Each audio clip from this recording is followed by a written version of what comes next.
চৈতন্য চরিতামৃতে মধুলীলা সপ্তদশ পরিষদে মহাপ্রভু যে ঝাড়খণ্ডের পথে গমন করেছিলেন, সেই ঝাড়খণ্ডের পথে যে বন্য পশু পক্ষী কীট পতঙ্গ তরুলতাদিগকে এবং অসভ্য যে পার্বত ভিল্লাদি জাতিকে নাম প্রেরণ করেছিলেন, আমরা কিঞ্চিত আস্বাদন করব।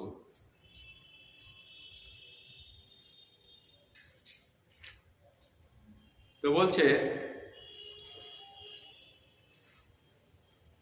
শ্রী গৌরাঙ্গ মহাপ্রভু বৃন্দাবনে গমন করিতে করিতে পথে বনমধ্যে ব্যাঘ্র হস্তি হরিণ পক্ষীদিগকে প্রেম উন্মত্ত করিয়া একই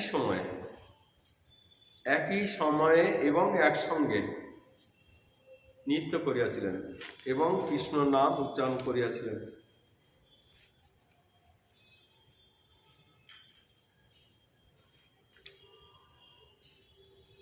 শরৎকাল হইল প্রভুর চলিতে মতি, রামানন্দ স্বরূপ সঙ্গে নিভৃতে যুবতী।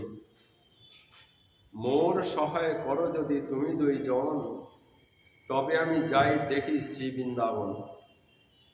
রাত্রে উঠি বনপথে পলাইয়া যাব, একাকী যাইব কাহো সঙ্গে না লইব। কেহ যদি সঙ্গে মেলে পাছে উঠি ধায়, সবাকে রাখিবে যেন কেহ নাহি যায়। প্রসন্ন হইয়া আজ্ঞা দিবা না মানিবা দুঃখ, তোমার সবার সুখে পথে হবে মোর সুখ।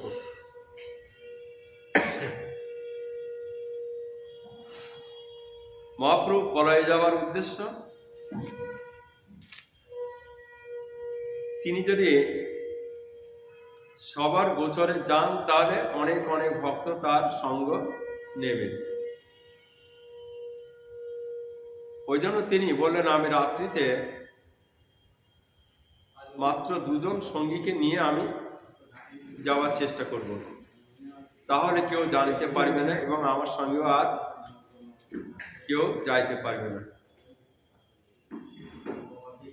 দুইজন কহে তুমি স্বতন্ত্র, ঈশ্বর স্বতন্ত্র, যেই ইচ্ছা সেই করিবার নহ পরতন্ত্র।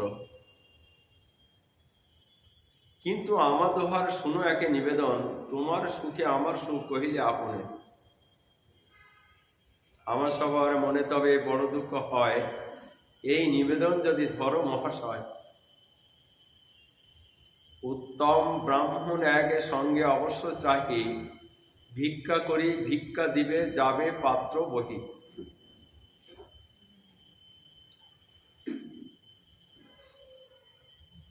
বনপথে যাইতে নাহি ভোজ্য অন্ন ব্রাহ্মণ, আজ্ঞা করো সঙ্গে চলো বিপ্র মাত্র একজন। প্রভু কহে নিজ সঙ্গী কাহো না লইব, একজন নিলে আনের মনে দুঃখ হব। স্বরূপ দামোদর এবং রায় রামানন্দের যখন বললেন যে প্রভু একা একা তো যাওয়া যায় না, আর তোমাকে একা ছেড়েও আমরা দিতে পারবো না, কিন্তু মহাপ্রভু কি বললেন, দেখো যদি সঙ্গে আমি কাউকে নেই, একজনকে যদি নেই তো আনে মনে দুঃখ হবে, অর্থাৎ অন্যান্য যে সমস্ত ভক্তরা আছে তারা দুঃখ পাবে। কাজে নিতেই যদি হয়, তুমি একটা কাজ করো, তোমরা একটি কাজ করো, সেটি হচ্ছে একজন নতুন সঙ্গীকে দাও, যার মনটা স্নিগ্ধ হবে, যে লক্ষ্য নাম জপ করে, তাকে দাও, তাহলে কেহ এখানে আর অসন্তুষ্ট হবে না। স্বরূপ দামোদর বললেন যে একজন আছে, তার নাম হচ্ছে বলভদ্র ভট্টাচার্য। তিনি এখন তো ভক্ত তোমার বটে এবং পণ্ডিতও বটে। এই গৌড়দেশ থেকে তোমার সঙ্গে এখানে এসেছে, তারও ইচ্ছা যে সর্বতীর্থ পরিক্রমা করার। ইহার সঙ্গে আছে বিপ্র একে ভিত্ত, ইহ পথে করিবেন সেবা ভিক্ষা কৃত্য। ইহার সঙ্গে লহ যদি সবার হয় সুখ, বনপথে যাইতে তোমার নহিবে কোনো দুঃখ।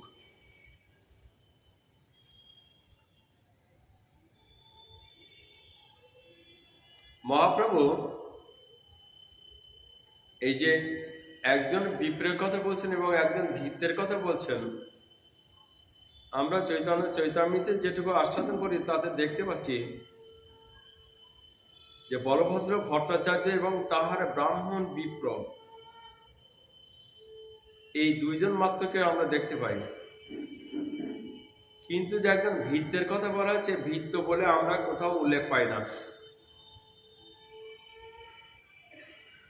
ওই জন্য ভৃত্যের আবশ্যকতাও এখানে কোনো দেখা যায় না, কেননা ভৃত্য ছিল বলিয়াও যদি মনে হয়, তার কোনো উল্লেখ আমরা এখানে দেখিতে পাইতেছি না।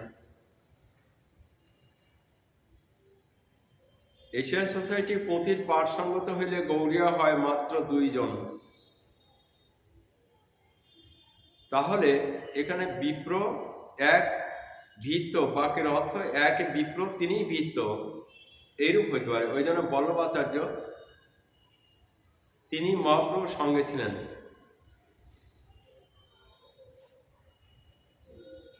তাহার বচন প্রভু অঙ্গীকার কইল, বলভদ্র ভট্টাচার্য সঙ্গে করে নিল।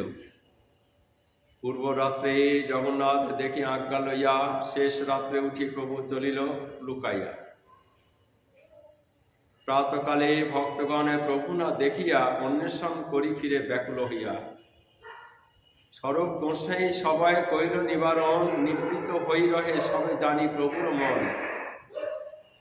এবার মহাপ্রভু যখন চলেছেন তখন তিনি প্রসিদ্ধ যে পথ বা পরিচিত যে পথ, তিনি সে পথটাকে পরিত্যাগ করলেন। নির্জন বনে চলে প্রভু কৃষ্ণ নাম লইয়া, হস্তি ব্যাঘ্র পথে ছাড়ে প্রভুকে দেখিয়া। পালে পালে ব্যাঘ্র হস্তি গণ্ডার শুকরগণ, তারও মধ্যে আবেশে প্রভু করেন গমন। দেখি ভট্টাচার্যের মনে হয় মহাভয়, প্রভুর প্রতাপে তারা এক পাশ হয়। যেহেতু মহাপ্রভুর পিছে পিছে বল্লভ ভট্টাচার্য চলছেন, কিন্তু মহাপ্রভু কৃষ্ণনাম করতে করতে বাহু দোলাতে দোলাতে তিনি যখন অগ্রসর হচ্ছেন, তখন হস্তি ব্যাঘ্র অন্যান্য গণ্ডার শুকর ইত্যাদি তারা কিন্তু পথটা ছেড়ে দিচ্ছে, আর তাদের মধ্যে একটা আবেশ এসে গেছে। কিন্তু পিছনে বলভদ্র ভট্টাচার্য তিনি একটু ভয় পেয়ে গেলেন।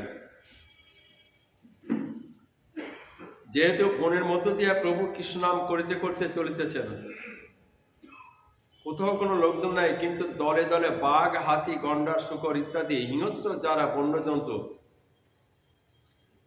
তাহারা ঘুরিয়া বেড়াইতেছে, পথের উপরেও তারা আসিতেছে। প্রভু কিন্তু এ সমস্যার খেয়াল নাই, তিনি প্রেমের আবেশে চলিতেছেন। কিন্তু এই যে হিংস্র জন্তুগণ মহাপ্রভুকেও আক্রমণ করিল না,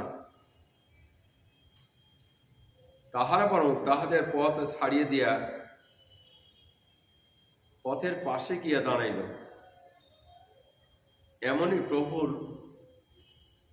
অপূর্ব শক্তি। সর্বচিত্ত আকর্ষক শ্রীকৃষ্ণ স্বীয় অচিন্ত শক্তির প্রভাবে সকলের চিত্তকে আকর্ষণ করিয়া প্রেমানন্দ রসে আপ্লিত করতে পারেন। এই যে প্রেমানন্দ রসে আপ্লিত হইলে জীব স্বাভাবিক হিংসা, বিদ্বেষ ইত্যাদি সকলে ভুলিয়া যায়। শ্রীকৃষ্ণ নামের এমন শক্তি।